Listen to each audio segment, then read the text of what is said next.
अच्छा ये कैसेट, ये इससे मुझे पता क्या याद आ रहा है, मेरे अब्बा के पास कैसेट प्लेयर होता था, उनके पास जगजीत सिंह की कैसेट्स होती थी और वो बहुत शौक से सुनते थे। ये ऑडियो थी वीडियो? ऑडियो। अच्छा अच्छा अच्छा। तो उनको गाने का बहुत शौक था गाने सुनने का, तो अक्सर ये फंस जाया करती थी। तो मुझे याद है मैं ना पेंसिल के साथ इनको वापस, वो जब इनकी ब्लैक होती है ऊपर वो जो टेप होता था, बिल्कुल फीता जिसे कहते हैं, बिल्कुल पता नहीं, तो वो टेप फंस जाया करती थी, तो हम उसको बाहर निकाल के पेंसिल डाल के इसको वापस सेट किया करते थे पूरा बचपन में। मैंने अक्सर खेला है उसके साथ, बहुत डांट भी पड़ी है खराब होने की वजह से। तो जगजीत आपने वहां से सुना है? बिल्कुल है। या देखो एक चीज आपको शायद पता भी ना हो, मैं हैरान हो रहा था जब आपने ये उठाया कि वक्त किस कदर शिद्दत के साथ चेंज होता है, इतना तेजी के साथ और इतना उसके साथ आप हैरान रह जाते हैं। इस बच्ची को ये अंदाजा नहीं है कि ये ऑडियो नहीं वीडियो टेप है। और अब से 10-15 साल की जनरेशन पीछे तस्वुर नहीं कर सकती थी, किसी को ये भी नहीं पता होगा कि ये ऑडियो है कि वीडियो है, क्योंकि इन्होंने तो वाईफाई देखा है ना। ये वीडियो टेप है। ओके, वीडियो कैसेट है। ये नहीं मुझे पता, मुझे इसका सेट का पता था। तुम सही जेनजी हो, सही वाली देख लो, मानते नहीं है लोग, बट यस, इससे मुझे ये याद है। लेकिन बहुत अच्छी बात है जोहा कि आपके अंदर वो जो सारी वैल्यूज हैं, लाज़िम बात है, उसमें आपकी वालदा की, फैमिली की, खानवादे की, आपकी अपना मिजाज है कि वो तरबियत भी आप कैरी कर रहे हो कि जेनजी जो एक मॉडर्निज्म है, जो जदीदियत है, जो नई चीज़ें हैं, जो नई तब्दीलियाँ हैं, गैजेट्स हैं, उनको इस्तेमाल कर रही है, उनसे भरपूर इस्तिफादा कर रही है ना। मगर वो वैल्यूज़ जो पुराने आबा व अजदाद की जो अच्छी थी, जिनमें वज़ादारी है, जिनमें अखलाक है, जिनमें हम्बलनेस है, उसको भी अगर आप साथ कैरी करते हो तो बहुत अच्छी बात है। तो मुझे बड़ी खुशी हुई कि आप दोनों चीज़ों को साथ लेके, एक प्रोग्रेसिव भी बच्चा है और मगर अपनी जो रवायत है उससे भी जुड़ा हुआ है। Thank you. लेकिन इसका ना क्रेडिट दो लोगों को जाता है। ऑब्वियसली अम्मा वाज अ सिंगल मदर, तो मैं नानों के हाथों में पली बड़ी बिफोर हर डेथ। तो मेरी नानी वाज लाइक माय मॉम, तो मैं ये जो सारे पुराने वैल्यूज हैं उनसे कैरी करती हूँ। और अम्मा ने ये किया हमेशा कि वो, क्योंकि वो हमें कह के नहीं करती थी, वो हमें करके दिखाती थी कि व्हाटएवर शी वांटेड कि हमारे में आ जाए कोई अच्छी आदत। तो अगर लेट्स सपोज चाहती थी उनके बच्चे झूठ ना बोलें, तो उन्होंने कभी हमारे सामने झूठ नहीं बोला। वो चाहती थी कि हम मेहनत करें, तो उन्होंने हमें हमेशा मेहनत करके दिखाई। तो इसका क्रेडिट उन दोनों को जाता है। बहुत अच्छी बात है।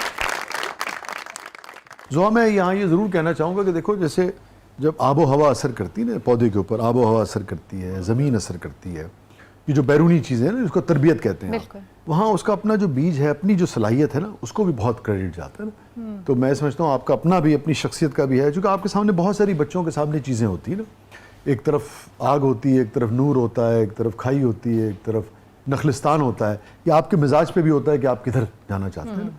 वो क्या शेर है ना इकबाल का कि कोई काबिल हो तो हम शान कई देते हैं, वाह, कोई काबिल हो तो हम शान कई देते हैं, ढूंढने वाले को दुनिया भी नहीं देते, वाह। तो जो तलबगार होता है उसको ही फिर चीज़ें मिलती भी हैं। तो आपको भी बहुत क्रेडिट जाता है उसका। फातिमा साहबा जी।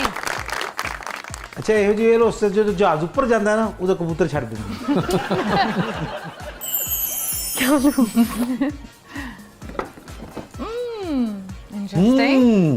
इससे मुझे वेरी इंटरेस्टिंग, ये आज तक किसी ने नहीं उठाया। अच्छा, ये मैं इसलिए उठा रही हूँ, इसके पीछे वजह मेरा स्कूल।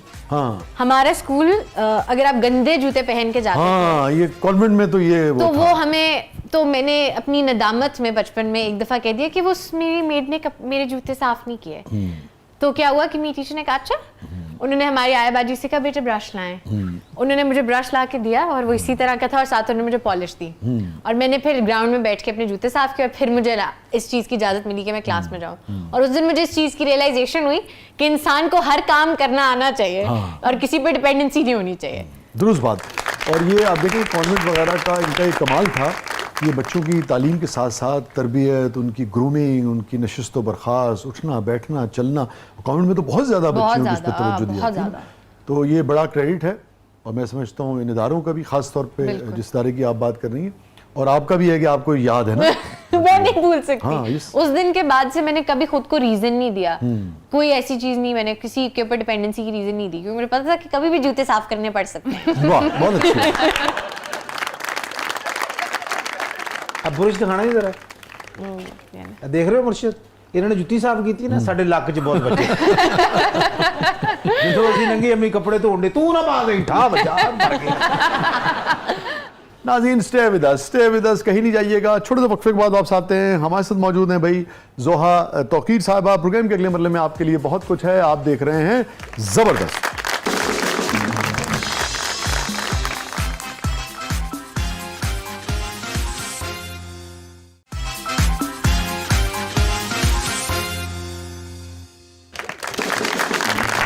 वेलकम बैक नाज़रीन, जबरदस्त में एक बार फिर खुशामदीद। फातिमा साहबा, क्या है प्रोग्राम के इस मसले? जी जोहा, अब हमारा सेगमेंट है जिसका नाम है पब्लिक सब जानती है। तो देखते हैं पब्लिक के पास आज जोहा के लिए कौन से सवाल हैं। ओके जनाब।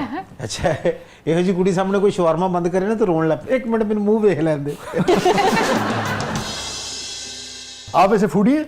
बहुत अच्छा, बहुत मुझे खाना बहुत पसंद है, और वो पता भी था लोगों को, वो देखने को लगता था 6 महीने पहले तक। किस किस्म का खाना पसंद है आपको? Junk food? उफ, मुझे बस खाना हो और बहुत सारा हो। मतलब मैं from sushi to tawa piece, sushi तो खैर बहुत हेल्दी है, बट तसव्वुर तवा होता है। पीस भी, मतलब वो जो रोड साइड ईटिंग हो जाए, बन कबाब,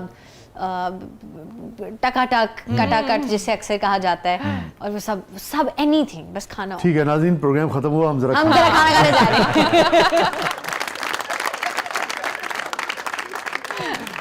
जी।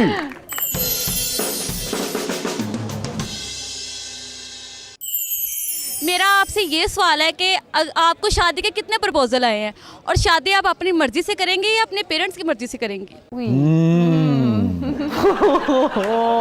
पब्लिक भाई, पब्लिक का कुछ नहीं हो सकता। मुझे शादी के काफी प्रपोजल्स आए हैं। हाँ जी, अनफॉर्चुनेटली बहुत जल्दी अनफॉर्चुनेटली क्या है, बहुत जल्दी आ गए हैं। मतलब मंसूर अंकल अक्सर ये बात करते हैं, तुम्हारा मुंह जब तक बंद है तब सब ठीक है, जैसे ही मुंह खुलता है भांडा फट जाता है। तो वो नहीं हो सकता। और रही बात शादी की, तो पसंद से ही होगी मेरे ख्याल से। किसकी? अम्मी तुम्हारी? मेरी हाँ, अम्मा अपने सर ये वो तलवार नहीं डालेंगी कि नहीं मेरी- डालेंगी। नहीं चलो। आप बहुत सारे लड़कों की क्रश है, लेकिन आपका क्रश कौन है? मुझे वर्क एथिक सोनू निगम साहब का बहुत पसंद है। अच्छा, वो ये उनका एक इंटरव्यू था, उसमें वो बता रहे थे कि वो गाड़ी में भी रियाज करते हैं। मतलब वो अपने काम को इतना सीरियसली लेते हैं कि वो अपने फ्री टाइम में भी रियाज कर रहे हैं। ये एक एडमायर करने वाली चीज़ है कि आप अपने काम को इतना सीरियसली लो और उसकी इतनी रिस्पेक्ट करो, क्योंकि काम से इज्जत मिलती है। हम मीडिया से हैं, तो हमारा काम ही हमें हमारी पहचान देता है। तो हम अगर इसकी इज्जत ना करें और इसको सही तरीके से ना लेके चलें, तो फिर क्या फ़ायदा। अच्छा, ये आपने बड़ी अहम बात की। और सोनू निगम साहब की एक बात और भी बड़ी अहम है, वो अपने सीनियर्स का भी बड़ी रिस्पेक्ट। बिल्कुल। मुझे याद है रफ़ी साहब के ऊपर किसी ने कोई उल्टी सीधी बात कर दी तो वो बहुत खफा हुए, और उन्होंने कहा कि आपको अंदाज़ा ही नहीं है कि रफ़ी साहब क्या थे। फिर इसी तरह मैं देख रहा था एक प्रोग्राम, तो जिस तरीके से उस आदमी ने तारीफ़ की है सलामत अली ख़ान साहब की, वो मैं समझता हूँ कि उस तारीफ़ की तारीफ़ करनी चाहिए। वाह। तो जो भी अपने ख़ित्ते में कहीं भी जो बड़ा आर्टिस्ट होता है, बड़ा आदमी होता है, उसकी एक पहचान ये होती है कि वो उस शोबे के जो बड़े लोग हैं उनकी रिस्पेक्ट करना जानता है। इससे कतई नज़र के उसका ताल्लुक कहाँ